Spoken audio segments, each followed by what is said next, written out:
Magandang umaga po sa lahat ng ating mga kapatiran. Na araw na ito ng pagsamba, tayo po ay patuloy na makinig at sama-samang mag-aral ng salita ng Diyos.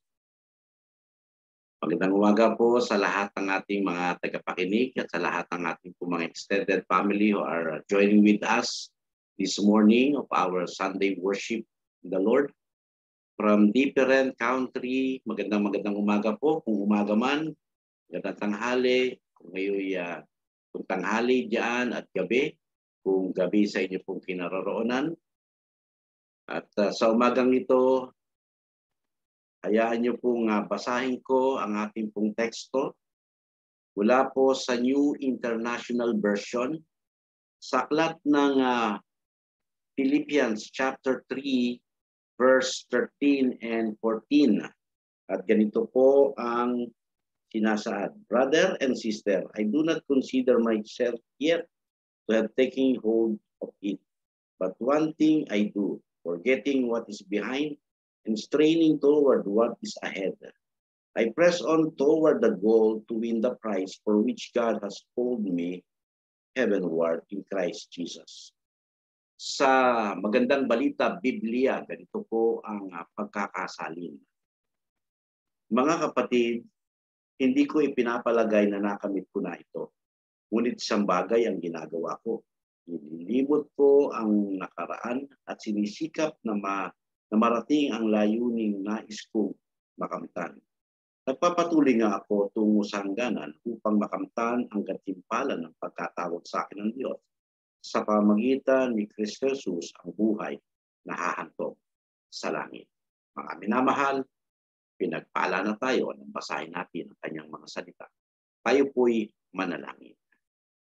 Aming Diyos, aming Ama, nagagalak ang aming mga puso na kami ngayon ay nagsasama-sama sa banal na gawain ng pagsambang ito.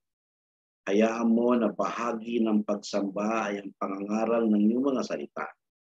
Idulot mo, Panginoon, na sa diwa ng pagkakaisa na kami matuto at mapagtag sa pananampalataya, ipagkaloob mo sa amin ang kaloob ng pagkaunawa at kalakasang may apply sa buhay namin ang mga salita mo na amin pong matutunan upang kami, O Diyos, ay makapamuhay ng ayon sa iyong kalooban. Panginoon Espiritu, patuloy kang kumilos sa bawat sa amin at suuban mo kami ng iyong kapangyarihan upang sa umagang ito ng aming pong pabubulay-bulay ng salita ng Diyos, maparangalan namin ang pangalan ng aming Panginoon. Purihin ka dakilang Diyos, salamat po sa umagang ito, tinataas ka namin, pinupuri ka namin.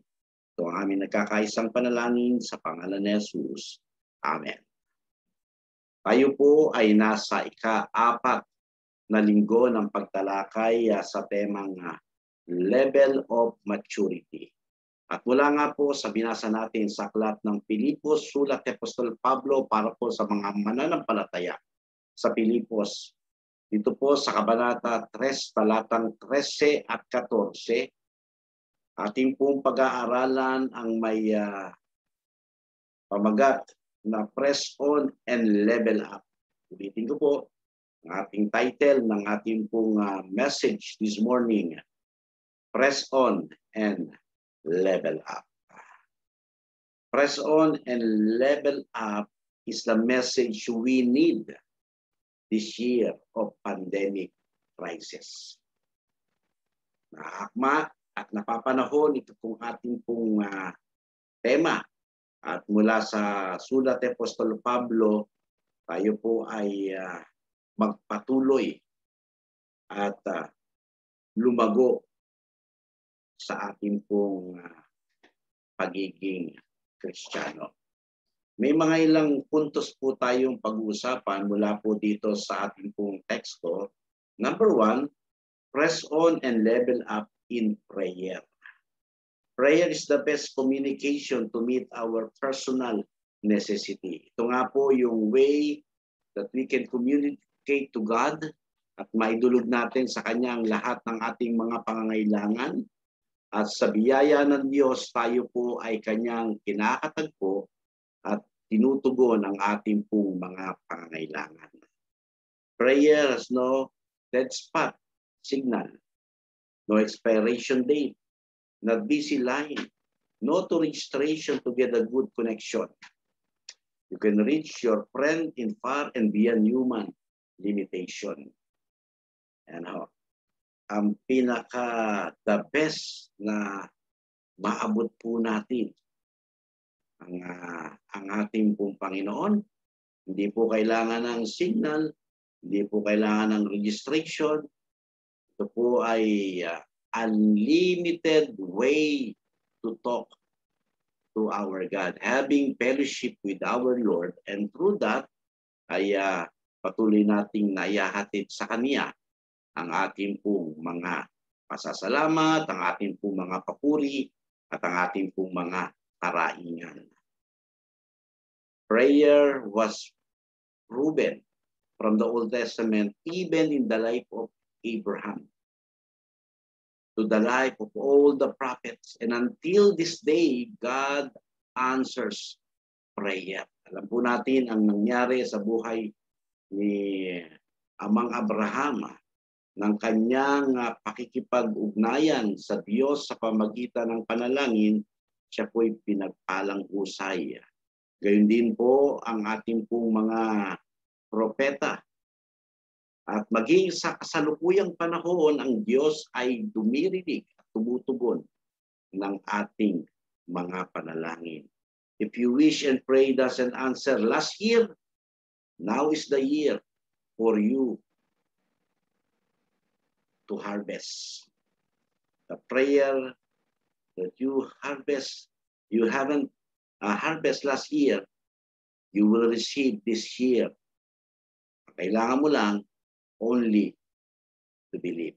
Kailangan mo lang sa Panginoon ay ang pananampalatayang nakamtan mo na at makakamtan mo nga. Yan po ang sinabi ng Biblia, na kung tayo po ay mananalangin, kailangang manampalataya tayong natanggap na natin, nang sabi ng Panginoon, matatanggap nga natin. Pangalawang bagay o ikalawang puntos, press on and level up in reaching out others by means of evangelization o pag-i-evangelize. Reaching out in our is a number one mission of all Christians all over the world. Whether you are a student, whether you are a parent, mother or father, or even you are an employee.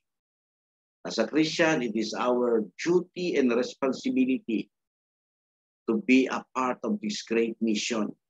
At ano po yun? Yung tinatawag nating reaching out.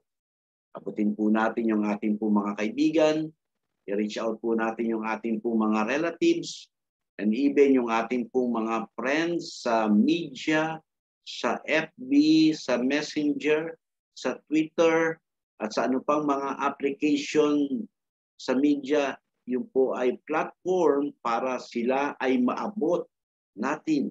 At mula doon ay magampanan po natin yung dakilang atas sa atin ng ating Panginoon. Eh, dapat po tayo nagpapatuloy at nagle-level up by means of reaching out. At sabi nga po ng Biblia, particularly in Matthew, dito po sa Matthew chapter 28, verse 19 and 20, sabi po diyan, go and make disciples, baptizing them in the name of the Father, the Son, and the Holy Spirit, and teaching them to obey everything I have commanded you. Ayan. Sabi po ng Panginoon, therefore, go and make disciple.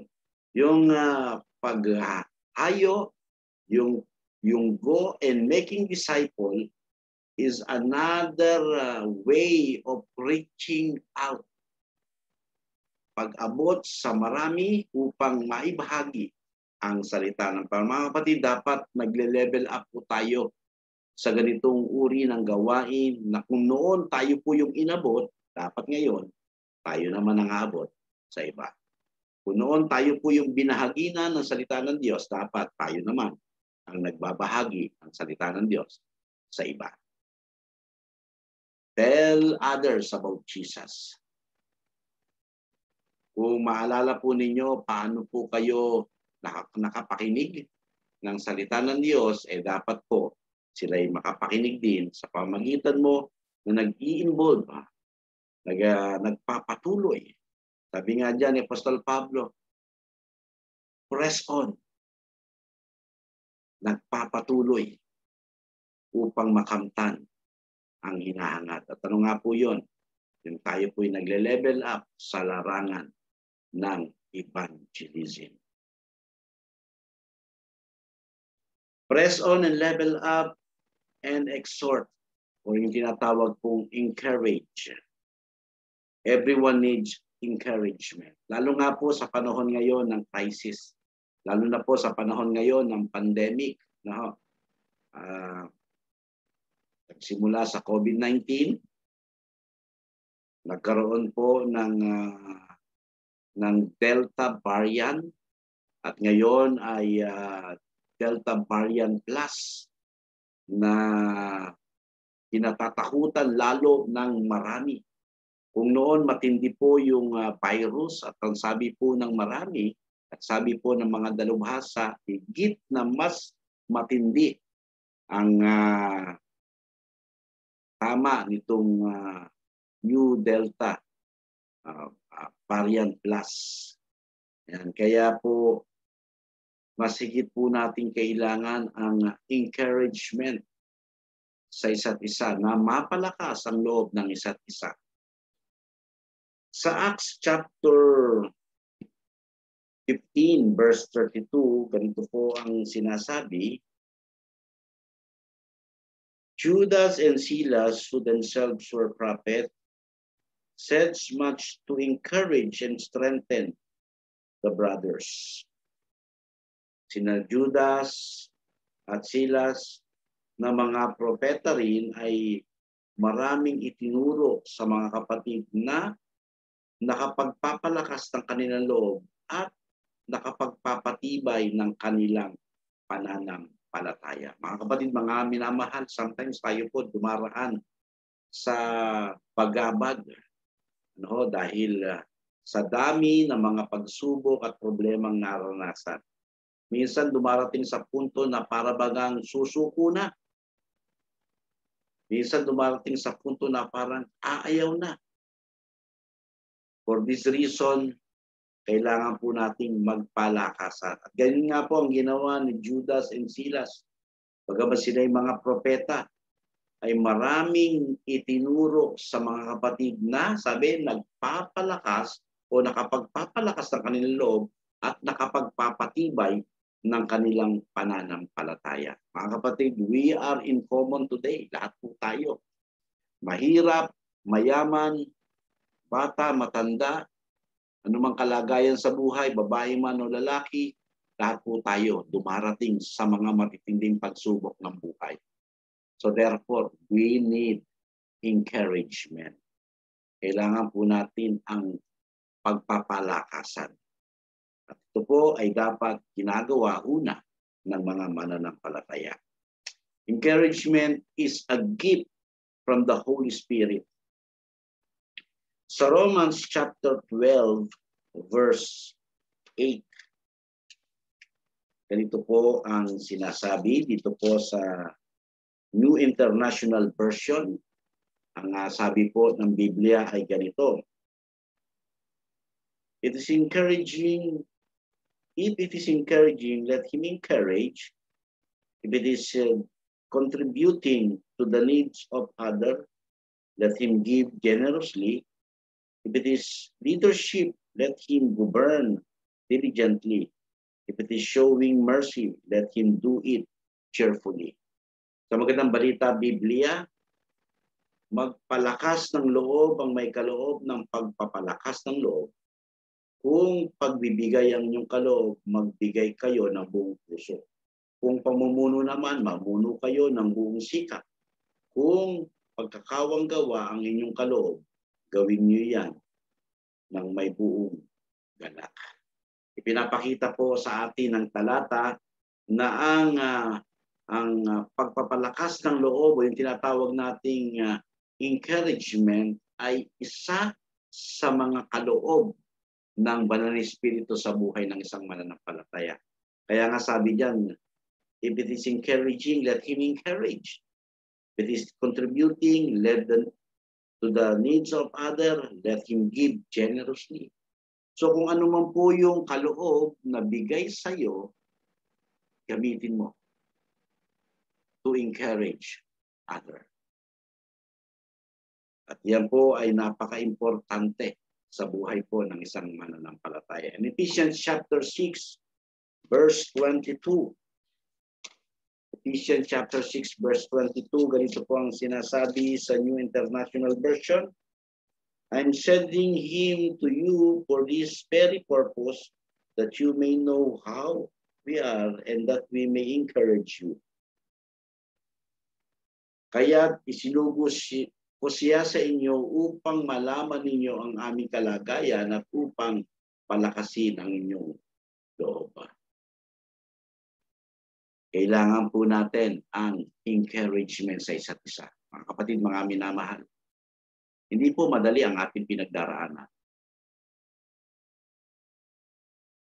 Hindi po madali ang ating pong kalagayan. So therefore, as a brother and sister in the Lord, we need encouragement to each other. Sumunod na point ng ating pong pinag-aaralan, press on and level up in support. Ayan. Hindi lamang po tayo nagpapatuloy o lumalago at umaangat sa larangan po ng encouragement, but even in support. Ayan. Ano po ang sabi dito po sa 2 Corinthians chapter 9? 2 Corinthians chapter 9 verse 10. Sabi po dito, now he who supplies seeds to the sower and bread for the food will also supply and increase your store of seed and will enlarge the harvest of your righteousness. Sa magandang balita Biblia, ang Diyos na nagbibigay ng binhing itatanim at tinapay na makakain, ang siya ring nagbibigay sa inyo ng binhi at nagpapalago nito upang mamunga ng sagana ang inyong mabubuting loob o yung kabutihang loob. So kapatid, mga minamahal, kaya po tayo pinagpapala ng Diyos ay upang tayo po ay gamitin ng Panginoon na maging daluyan din ng pagpapala. Kung noon, ikaw yung sinusuportahan, dapat ay magkaroon ka ng hangaring makasuporta rin. Ano? Makasuporta rin. At makikita po ninyo at the end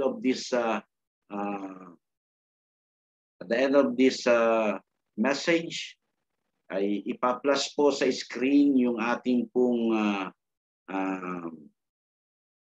GCash account, and you can send your tithes and offering for the Lord to support the ministry.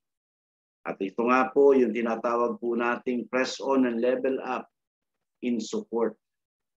Para po tayo makapag-support at dapat ay lumalawak ang ating pong pananaw sa larangan ng pag-support, lalo-lalo na sa gawain ng Panginoon.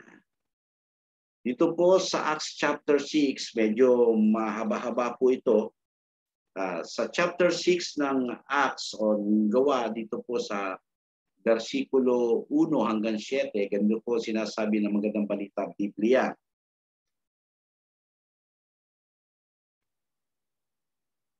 Patuloy ang pagdami ng mga mananampalataya at dumating ang panahong nagrereklamo ang mga Helenista laban sa mga Hebreo.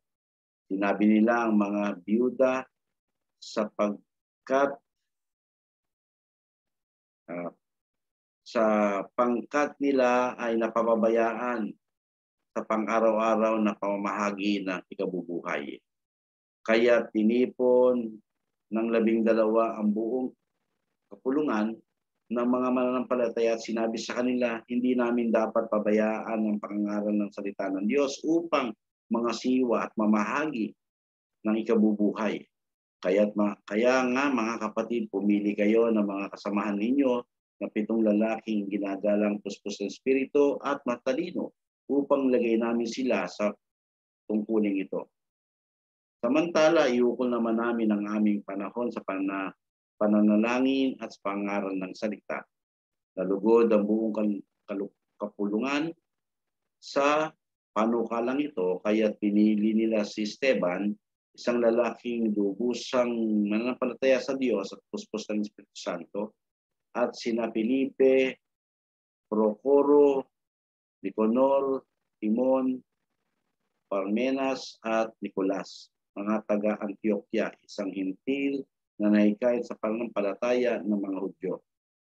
Nang iharap sila sa mga apostol, sila ay pinanalangin at pinatungan ng kamay, patuloy na lumaganap sa salita ng Diyos, at ang mga sumasampalataya ay parami ng parami sa Jerusalem.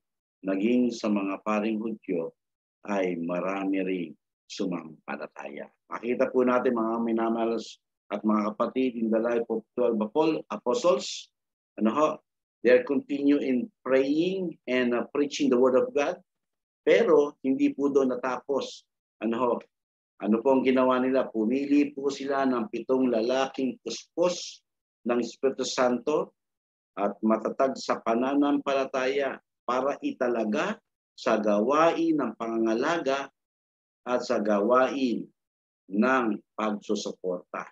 Dahil napabayaan na po itong mga Palo at mga Helenista, ay talaga namang nakalimutan na. So therefore, hindi po dapat kalimutan ang pagsuporta. Kaya ang mga alagad ay nag-establish na pumili ang kapulungan ng mga lalaking gagamiting itatalaga bilang leader ng pangangasiwa sa gawain ng pagsuporta.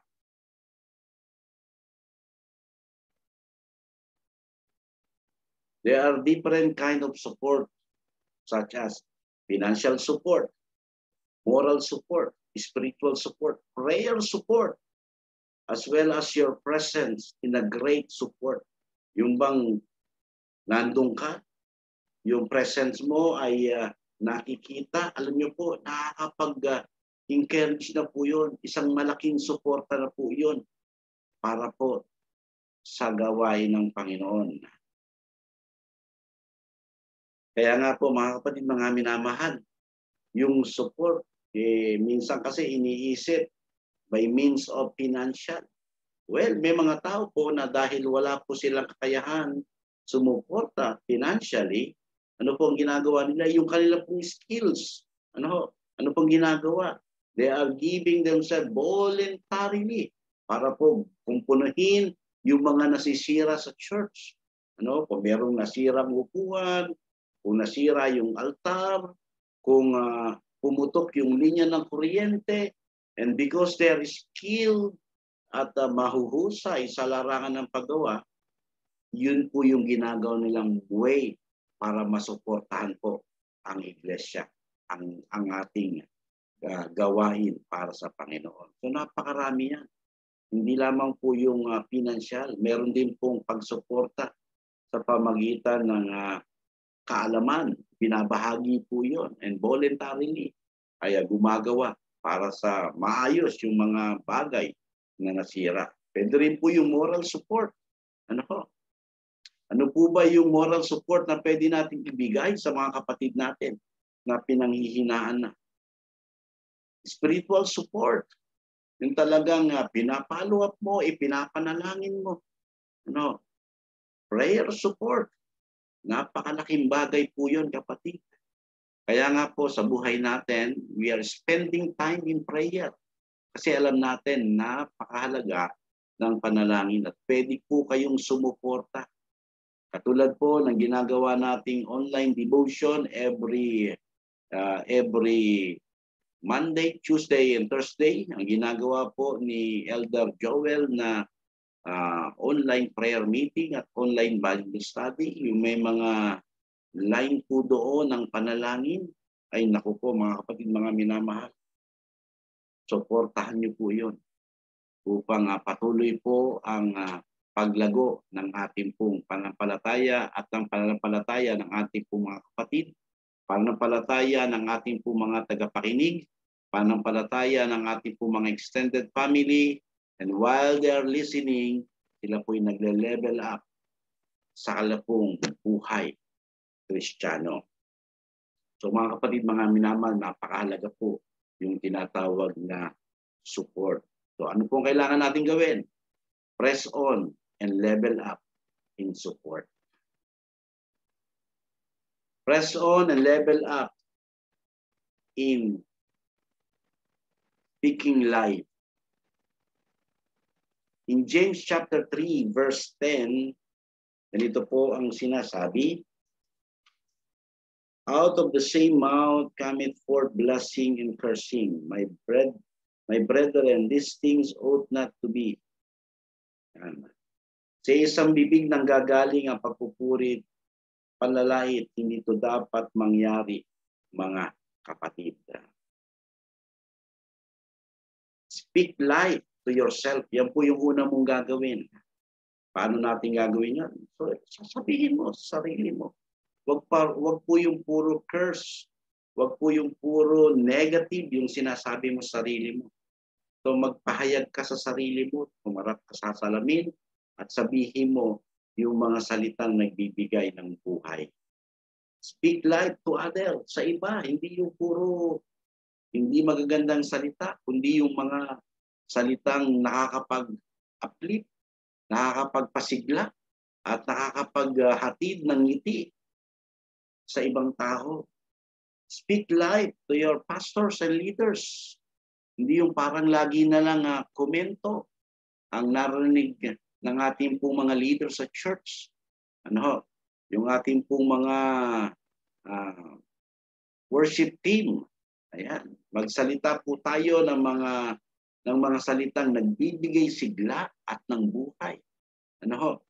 So that when they are leading the congregation in worship, mararamdaman po natin yung pagkilos ng Banal na Espiritu. Bakit? Kasi natutunan po nating magsalita ng buhay. Natutunan po nating magsalita ng mga encouragement sa kanila po. Hindi yung puro komento ang nababanggit at narinig nila. So magsalita po tayo, speak life to all the leaders of the church. Speak life to your pastor. Speak life to worship team at sa bawat satu sa atin. So matutunan po natin yung una, sabihin natin lagi sa ating sarili. Pangalawa, sa mga taong nakapaligid sa atin. Pangatlo, sa mga leader na tumatayo sa ating harapan upang tayo po ay tulungang lumago sa ating pananampalataya sa Diyos. Level up, press on and level up in obedience. Kamusta po ang pagsunod natin sa Panginoon? Kamusta po ang pagsunod natin sa ating mga magulang? Kamusta po ang pagsunod natin sa ating po mga leaders na nakapaligid po sa atin? Sa aklat po ng Roma, chapter 1, verse 5, sa NIV version, ganito po ang sinasabi, through Him and for His name's sake, we receive grace and apostleship to all people from among all Gentiles to the obedience that comes from faith. Ayan. Sa pamagitan niya, tinanggap namin sa Diyos ang kaloob ng pagiging apostol alang-alang kay Kristo upang ang mga hintil ay akayin sa pananampalataya at sumunod sa Kanya. So tandaan po natin mga minamahal, ang pagtawag sa atin ng Diyos ay hindi lamang para sa kaligtasan, kundi upang tayo po ay mag-level up sa pananampalataya at ito po ay magresulta ng pagsunod natin sa Kanyang mga salita. So Romans chapter 6 verse 16, ganito po ang sinasaad. Mga kapatid, samahan niyo po ako. If you have your Bible, please turn with me in the book of Romans chapter 6 verse 16. Don't you know that when you offer yourself to someone to obey him as a slave, you are slave to the one whom you obey, whether you are slave to sin, which lead to death, or to obedience, which leads to righteousness. Ayan. Hindi ba ninyo alam na kapag pasakop kayo sa sinuman sa inyong sinusunod, kayo nagiging alipin nito, maging ito'y kasalanang hahantong sa kamatayan o ang pagsunod sa Diyos na hahantong sa katwiran. Mga kapatid, kung sino daw yung sinusunod natin, nagiging alipin tayo nung sinusunod po natin. Kaya mas mainam po ang sundin natin ay ang ating Panginoon. Sa chapter 16, the same book, sa aklat po ng Roma, dito po sa 16, kabanata 16, talatang 19.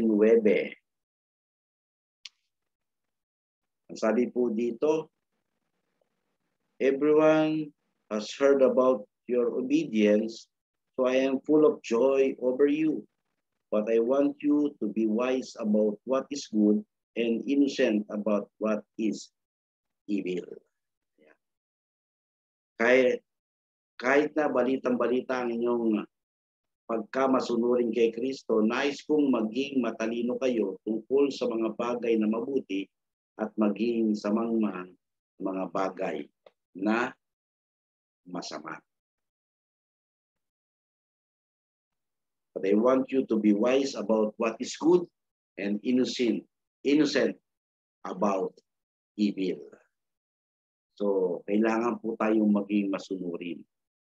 Aanuhin natin yung salitang we are growing by faith, and yet hindi po tayo nagiging masunurin sa ating Diyos na pinaglilingkuran. In Hebrew chapter 5 verse 8, ganito po ang sinasabi. Although he was a son, he learned obedience from what he suffered. Yan. Ito po ay patungkol sa ating Panginoon. Sabi diyan, kahit na siya ay anak ng Diyos, natutunan niya ang tunay na kahulugan ng pagsunod sa pamamagitan ng pagtitiis. Alam po natin ang pinagdaanan ng Panginoon. Maging masunurin lamang hanggang kamatayan. Oo, hanggang kamatayan. Ang pagsasakripisyo ng Panginoon ay nagsisilbing halimbawa sa bawat sa atin upang tayo maging masunurin ayon sa pagiging masunurin ng ating Panginoon. So let us press on nurturing ourselves in the Word of God. Dahil ang salita ng Diyos, mga kapatid, mga minamahal, ang siyang magtutulong sa atin upang tayo magpatuloy at mag-level up sa ating pong buhay pananampalataya. Again, ang ating pong text from the book of Philippians chapter 3 verse 13 and 14. Brother and sister, I do not consider myself yet to have taken hold of it, but one thing I do, forgetting what is behind and straining toward what is ahead. I press on toward the goal to win the prize for which God has called me heavenward in Christ Jesus. May pamagat na press on and level up. Magandang umaga po, pagpalain tayo ng Panginoon. God bless you all.